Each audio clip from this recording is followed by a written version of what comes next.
Y llega este ratito que tenemos aquí, semanal, en esta casa y en este programa de Magazine Norte para hablar del mundo del cine.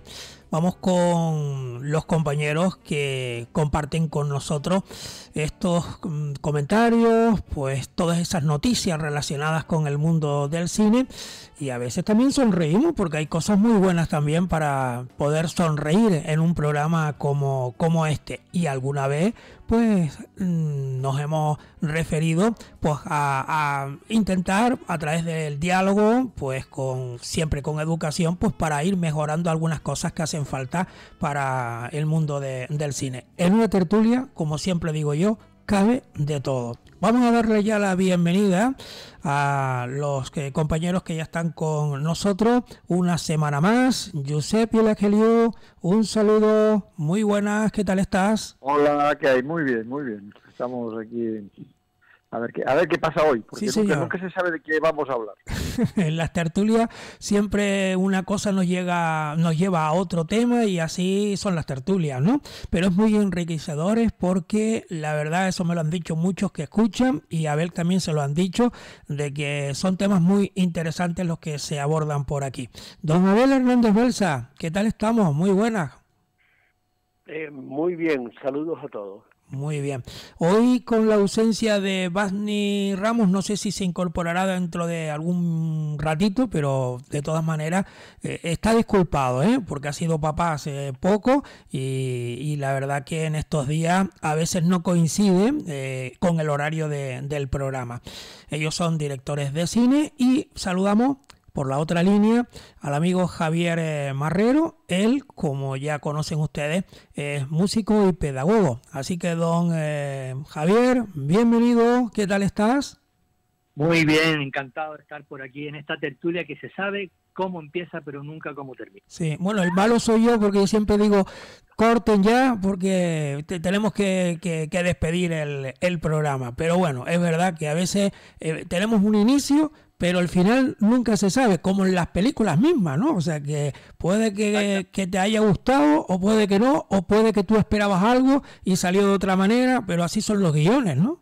Y lo bonito es eso. Y luego cambia en el final siempre. Sí, también. Bueno, pues lo más actual, pues lo hemos tenido en estas últimas fechas, en este último fin de semana, ¿no, Abel? Sí, bueno, la primera consideración es que tenemos más adeptos, porque el otro día me invitaron una cerveza 4 personas que a través de YouTube escuchan nuestro programa, son asiduos, y entonces me han comentado de que efectivamente desde hace un mes o 2 meses para acá la tertulia ha ganado en disparidad de criterios. Entonces se ha dejado hablar todo el mundo, cada uno habla de su tema y nadie se pisa nada, y está muy enriquecedora. La gente lo entiende, la gente sabe perfectamente de qué va, y sirve de reflexión a la demás gente de hablar precisamente de cine. Entonces, por ejemplo, esta semana nosotros, tanto José como yo, hemos estado en un festival rural de tipo ambientalista que se celebra en La Esperanza. La semana pasada tuvimos aquí a la directora Irene Sanfier, que es también cineasta y que estuvo allí con nosotros, y todo lo demás. Se desarrolló, en el Mercadillo de La Esperanza. Es interesantísimo todos estos festivales porque acercan 2 cosas. Primeramente, el modo ambientalista de ver la naturaleza. Todo el mundo dice ecologista, no. En principio a la gente le gusta ver la naturaleza de un punto de vista ambiental. Luego, lógicamente, hay mucha gente que se va más allá y dice, no, vamos a hablar de decrecimiento y desarrollo sostenible. Pero hay mucha gente que le gusta ver el medio como un ambiente agradable, donde se pueda pasar y todo lo demás. Entonces, la semana pasada estuvimos con Irene diciendo que ellos tienen una web, la llamado Madre Bosque, donde hacen una serie de actividades interesantísimas y la gente se incorpora a esas actividades. Las actividades de esta semana a la que hemos asistido, Josep como yo, pues tiene que ver con que Josep participó activamente el miércoles, que era hablar de eso, y yo participé ayer. Como no quiero hablar solamente y quiero darle paso a Josep y luego me pasa a mí, pues Josep. Sí, pues va a tomar la palabra aquí el amigo Josep Vilageliu. ¿Qué tal te fue? ¿Cómo valorarías tu participación en este evento donde se han reunido mucha gente? Sí, bueno, la valoración muy positiva, la verdad que me sorprendió la semana, porque cuando te anuncian una semana de cine rural, pues te puedes esperar cualquier cosa, ¿no? Bueno, quiero decir una parte, que es que la semana pasada coexistieron en Tenerife pues dos actividades geográficas interesantes y no sé si complementarias o opuestas. Una era Isla Calavera, que reunió pues a toda la gente que le gusta pues este cine de género, ¿no? Pero que se trajeron realmente invitados de fuera, ¿no? De España, de América y tal, gente que ha colaborado de muchos motivos, y bueno, que Basni, en fin, sería el más adecuado para podernos hablar, porque él ha colaborado con Isla Calavera.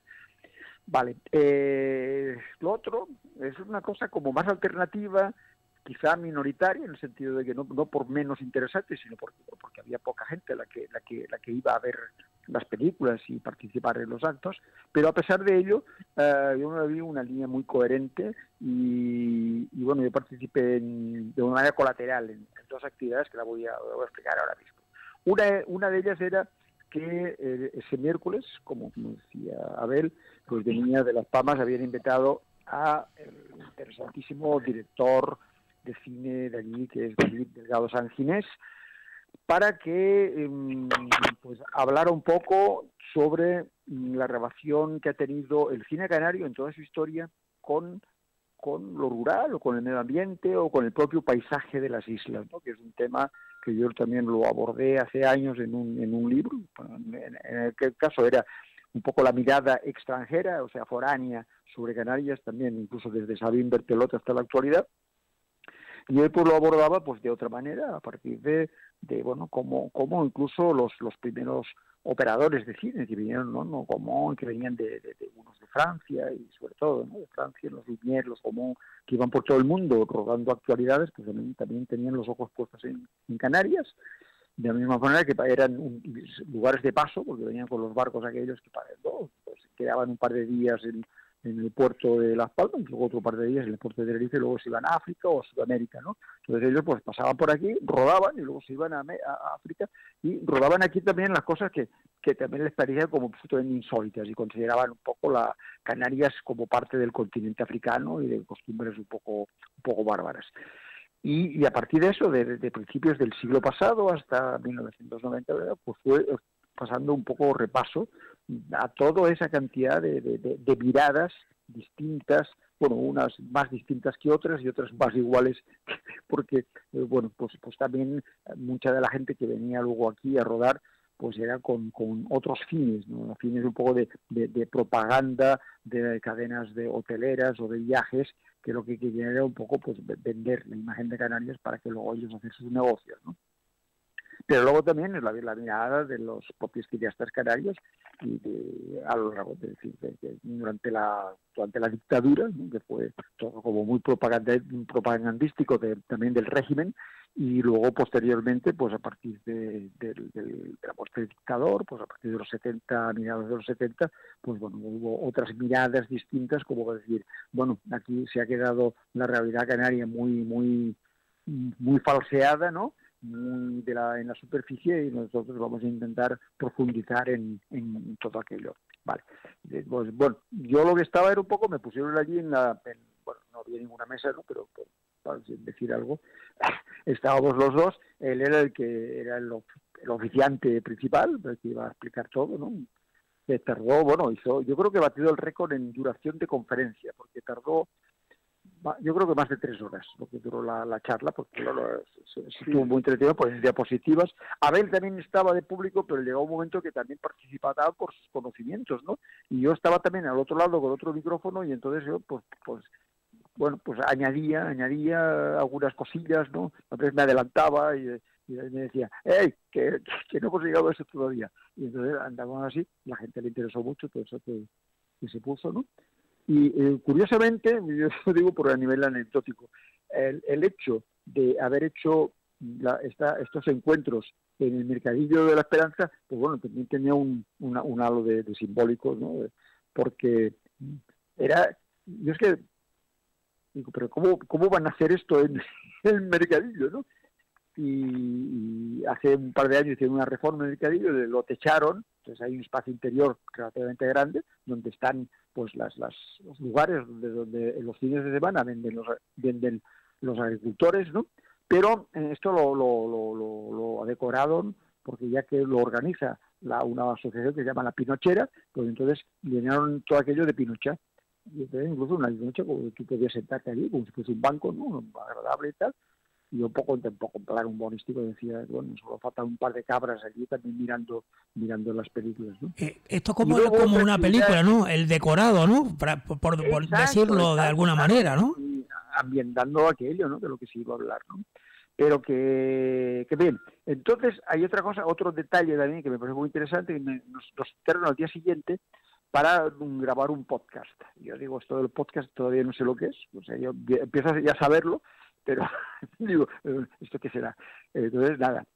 Entonces, el podcast, que lo empezaron hace poco, se llama La Nueva Era, ¿no? Como diciendo, bueno, somos muy optimistas y creemos que va a cambiar el mundo, ¿no? Que es lo que tendríamos que pensar todos, que el mundo se puede cambiar, ¿no? Y entonces, ¿dónde rueda en la nueva era? En una era. Claro, el título viene como anillo al dedo, entonces. Claro. Entonces, en ese centro de una era, ahí cerca de Machado y tal, pues allí pusieron pues las sillas, pusieron unos micros, nos pusieron un toldo porque había caía un solajero terrible, ¿no? Y aquello estaba al lado de un barranco maravilloso, allí con una cueva y una cosa que parecía que estabas asomándote a los principios de los tiempos, ¿no? Como un balcón, ¿no? Estuvieron allí entretenidos con eso. Digo yo, como que el sitio era como un balcón, más o menos, parecido, ¿no? Porque con unas bellas vistas ahí, ¿no? Desde ese sitio, ¿no? Sí, bueno, caminabas un poco y entonces te asomabas ese barranco que decías, bueno, y ahí, ¿cómo uno desciende hasta ahí? Porque no se podía, ¿no? Caía abruptamente abajo y veías las cuevas enfrente y a mí me impresionó. Y bueno, y en lo que era la era, pues me decían, en la piedra esa central, porque yo siempre he visto eras, pero más o menos abandonada, esta la tienen muy bien, creo que han hecho muchas actividades allí.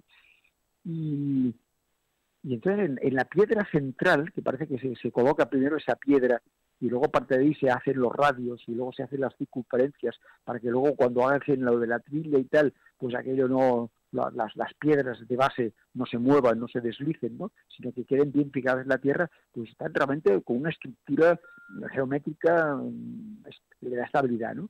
Y decían, si te pones la piedra en el centro y pegas un grito y tal, pues te lo bueno y hay un eco. En cambio, tú caminas un metro más para la derecha o para la izquierda, ese eco desaparece, ¿no? Bueno, nos tiramos allí como media hora, todo el mundo pegando gritos, a ver si era verdad, ¿no? Pues Abel, y claro, y Javier que también tiene que participar. Ayer... Claro. Abel. Ah, sí. Bueno, ayer precisamente estaba abierto el mercadillo. Durante la semana se han celebrado talleres de cine. Hubieron varios colectivos que hicieron sus pequeños cortos y uno de ellos muy interesante que tenía que ver con un corto de una señora que tiene su propia finca, su propia huerta y planta papa. Y entonces en el momento que la gente entraba a comprar al mercadillo, pues estaba viendo el corto. O sea, el ambiente está muy bien arreglado, el ambiente era fabuloso, bien es verdad que la asistencia no fue mucho, pero había gente.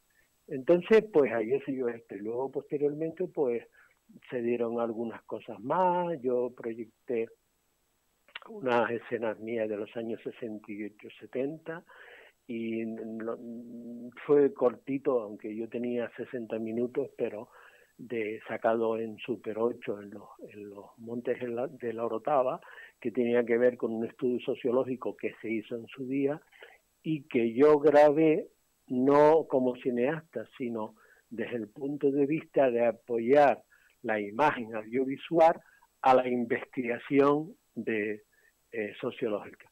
Entonces, como yo lo tenía, pues nada, se pasó, no se pasó mucho, se pasó unas cuantas cositas y tal.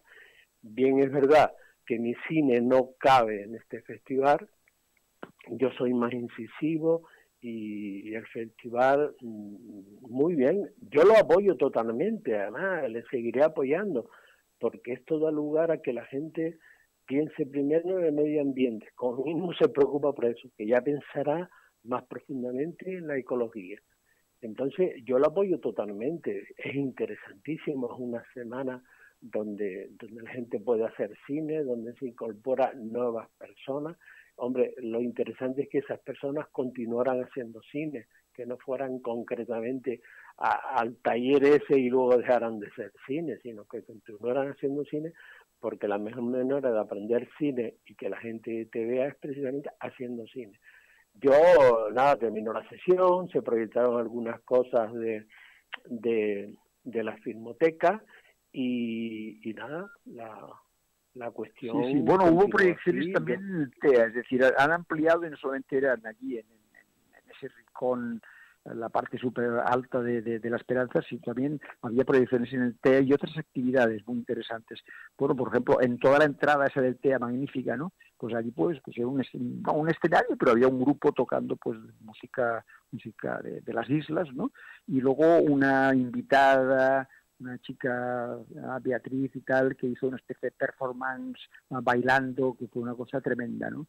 Y bien, por la tarde habíamos visto una película sobre el movimiento indígena en Chiapas, que se acordará del movimiento zapatista hace años y tal, y bueno, pues estaban ahí en un documental de 1 hora muy interesante, con entrevistas y con la actividad agrícola que había allí, que estaban también defendiéndolo frente a unas empresas que querían ahí montar un tinglado que no tiene que ver con la vida de la gente, ¿no? Y una oposición al parecer general de la gente que vive allí, ¿no?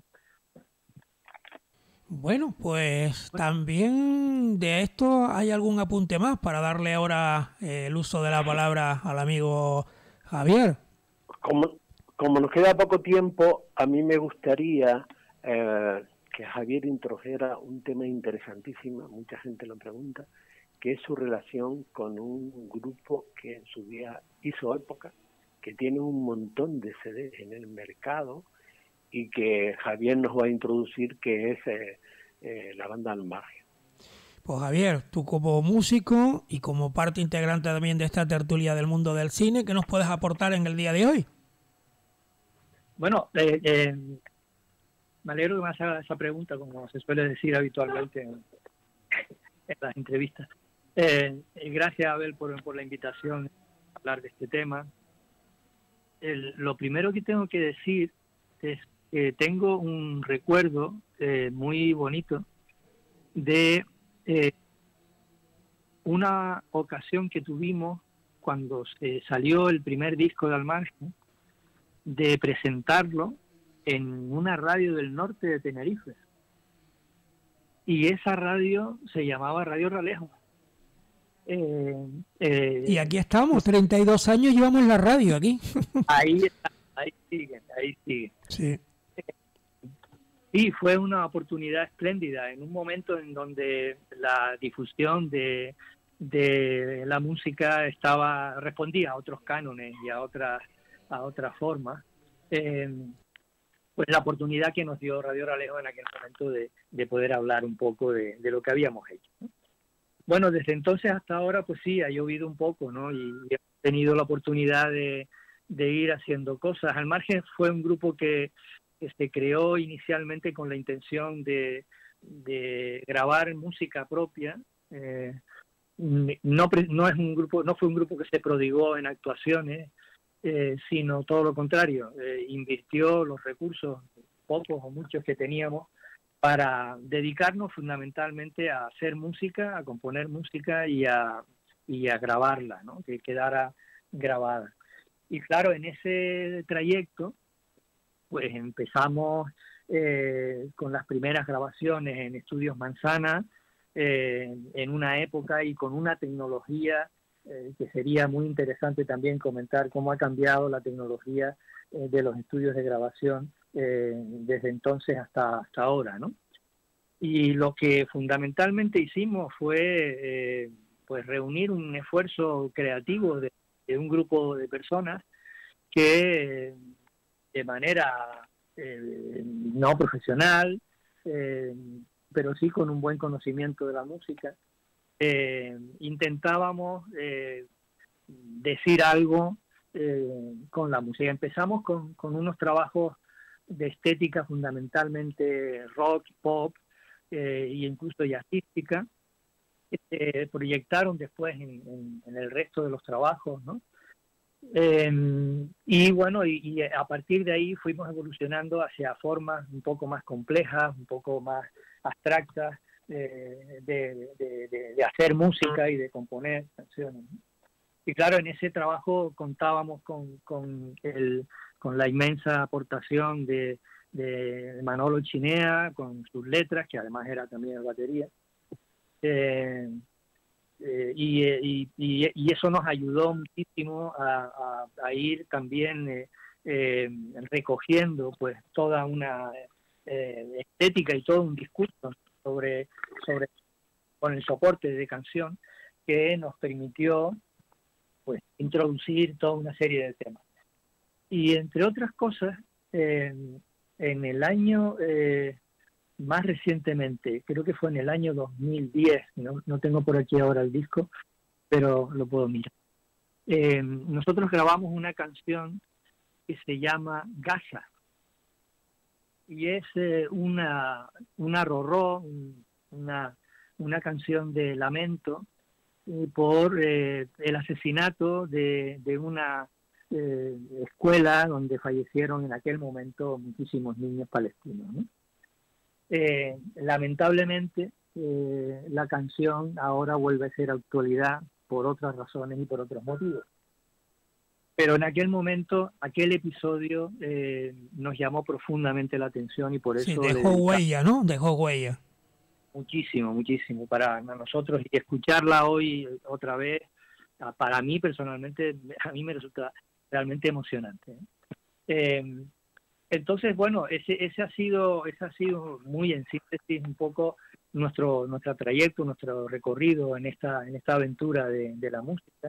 Y en ese camino pues nos hemos encontrado con muchísimos colaboradores, músicos, cantantes, intérpretes, que han trabajado con nosotros y que han enriquecido sin duda nuestra música. El último de ellos es Miquel Jauber, que colaboró en el último disco haciendo arreglos con Alberto Méndez, sus colaboraciones como bajista y como productor también de muchas de las grabaciones, y así con una larga elenco de músicos de la Orquesta Sinfónica que colaboraron en arreglos y en la ejecución también de algunas de los temas, particularmente también en ese trabajo con Enrique Guimerá. Y la verdad es que ha sido una experiencia muy interesante desde el punto de vista creativo, y muy satisfactoria. En medio de este recorrido, pues claro, las conexiones y los enlaces y las relaciones se han ido extendiendo, y de tal modo que hubo un periodo intenso de colaboración, entre otras cineastas con Josep y Laelio, colaborando en las músicas de sus películas, ¿no? Digamos que al margen fue una experiencia que se articuló en torno a la música, pero yo diría que música sin fronteras, ¿no? Sin que la música impidiera colaborar y establecer nexos y conexiones con otras manifestaciones artísticas. De hecho, nosotros empezamos haciendo música para ilustrar recitales poéticos, luego hicimos música para teatro, y finalmente acabamos haciendo música para cine. O sea que hemos ido recorriendo todas esas experiencias porque nos parecía que podríamos hacerlo, que podíamos decir algo con sentido, pero sobre todo desde la propia creación, ¿no? Estos días he visto por ahí en las redes alguna anuncio de algún colega que se quejaba de que ya está bien de hacer cover, ¿no? De tocar, de hacer música interpretando las canciones de otros, y que había que ponerse a la labor de imaginar y de crear música. Y a mí me entusiasma esa idea, como me entusiasma la experiencia de La Pinochera, porque son una oportunidad precisamente para mostrar lo que estamos haciendo, lo que estamos produciendo, no para reproducir el trabajo de otros, sino para mostrar la creación de otros. Y eso es completamente diferente, claro. Sí, pero en definitiva estamos creando miradas, estamos Claro. creando formas de entendernos a nosotros, ¿no? De expresarnos a nosotros y de conocer la sensibilidad con la que somos. Cuando antes hablaba Josep, ¿no? de cómo había recorrido estas experiencias, ¿no? Que se están manifestando. Nunca sabemos cuál es el impacto de la cultura a medio, corto y largo plazo, ¿no? Pero de lo que no cabe duda es que todas estas manifestaciones impactan en nuestra sensibilidad. Luego ya veremos lo que pasa con ellas, hasta dónde pueden llegar, hasta qué generación son capaces de impactar. Pero ese cambio en la mirada, ese cambio en la sensibilidad, esa posibilidad de replantearse la realidad desde otra perspectiva, ha estado siempre presente en el arte, en la cultura, ¿no? Y yo creo que eso es lo esencial, preservar esa forma distinta de entendernos y de expresarnos, ¿no? Pues Sea cual sea el... entramos en la recta final porque hoy tenemos menos tiempo. ¿Algún apunte más, Josep, a lo que acabamos de escuchar? Cuando uno oye hablar del cine rural, parece que va a ser como esos documentales de al uso que vemos siempre y tal, ¿no? Pero en realidad ese grupo de personas que están con ese proyecto se están planteando que hay que visibilizar lo que son las nuevas narrativas, ¿no? Porque, como decía Javier, pues el mundo, para poder entenderlo, necesitamos nuevas herramientas. O sea, no nos vale hacer siempre lo mismo, porque haciendo lo mismo, al final sabremos lo mismo o entenderemos lo mismo y nos quedaremos en una especie de bucle, ¿no? Para poder conocernos a nosotros mismos, para poder conocer el mundo en el cual vivimos, es necesario afilar las narrativas, afilar los instrumentos que tenemos para ello, ¿no? Con lo cual hay que buscar otros caminos. Y entonces ahí no solamente estaban esos documentales sobre el mundo rural y tal, sino que había pues otras formas de entender el audiovisual, que sería pues un cine más experimental, o sería las performance, ¿no? El cine performance, ese tipo de cosas que en realidad puede iluminarnos nuevos caminos. Abel. No, yo lo que opino es que efectivamente tiene que haber siempre muchas miradas de lo que nos rodea, eso lo apoyo. Pero hay momentos que estamos repitiendo constantemente el mismo tipo de mirada. Yo supongo que el ser humano tiende a mejorar lo que hace una vez y ya la segunda vez quizás lo haga mejor en base al diálogo, en base a la claridad de criterios. Y entonces a mí no me gustaría siempre repetir lo mismo, sino un progreso en todas estas perspectivas, porque lo que se puede convertir en un gran trabajo de cara a ver nuevas cosas, lo que se está haciendo es repetir y repetir lo que hemos hecho 20 años antes.